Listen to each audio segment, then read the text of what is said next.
ನಮಸ್ಕಾರ. ಮುಖ್ಯ ಸುದ್ದಿ. ದಶಕಗಳ ಬಳಿಕ ಬಹುಕಾಲದಿಂದ ನಿರೀಕ್ಷೆಯಾಗಿದ್ದ ಅಂಗಮಾಲೈ ಶಬರಿಮಲೆ ಸಬರಿ ರೈಲು ಯೋಜನೆಗೆ ಮತ್ತೆ ಜೀವ ಬಂದಿದೆ. ಸರ್ಕಾರ ಈ ಮಹತ್ವಾಕಾಂಕ್ಷಿ ಯೋಜನೆಯನ್ನು ಪುನರುಜ್ಜೀವನಗೊಳಿಸಿ ಭೂಸ್ವಾಧೀನ ಪ್ರಕ್ರಿಯೆಗೆ ಅಧಿಕೃತ ಚಾಲನೆ ನೀಡಿದೆ.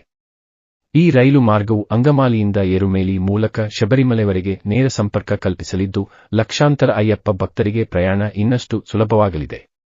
ವಿಶೇಷವಾಗಿ ಮಕರವಿಳಕ್ಕು ಮತ್ತು ಮಂಡಲ ಕಾಲದಲ್ಲಿ ಉಂಟಾಗುವ ಭಾರೀ ಸಂಚಾರದ ಒತ್ತಡ ಕಡಿಮೆಯಾಗುವ ನಿರೀಕ್ಷೆಯಿದೆ. ಒಟ್ಟು 111 ಕಿಲೋಮೀಟರ್ ಉದ್ದದ ಈ ಮಾರ್ಗದಲ್ಲಿ 14 ನಿಲ್ದಾಣಗಳು ಪ್ರಸ್ತಾವಿತವಾಗಿವೆ. ಕಲಾಡಿ, ಪೆರುಂಬವೂರ್, ಕೋತಮಂಗಲಂ, ತೋಡುಪುಳ, ಕಂಜಿರಪಳ್ಳಿ ರಸ್ತೆ ಮತ್ತು ಅಂತಿಮವಾಗಿ ಏರುಮೇಲಿ ಪ್ರಮುಖ ನಿಲ್ದಾಣಗಳಾಗಿವೆ. ರೈಲು ಮಾರ್ಗ ನಿರ್ಮಾಣದಿಂದ ಒಳನಾಡು ಪ್ರದೇಶಗಳ ಅಭಿವೃದ್ಧಿ, ಪ್ರವಾಸೋದ್ಯಮ ಹಾಗೂ ವ್ಯಾಪಾರ ಚಟುವಟಿಕೆಗಳಿಗೆ ಉತ್ತೇಜನ ಸಿಗಲಿದೆ ಎಂದು ಅಧಿಕಾರಿಗಳು ತಿಳಿಸಿದ್ದಾರೆ.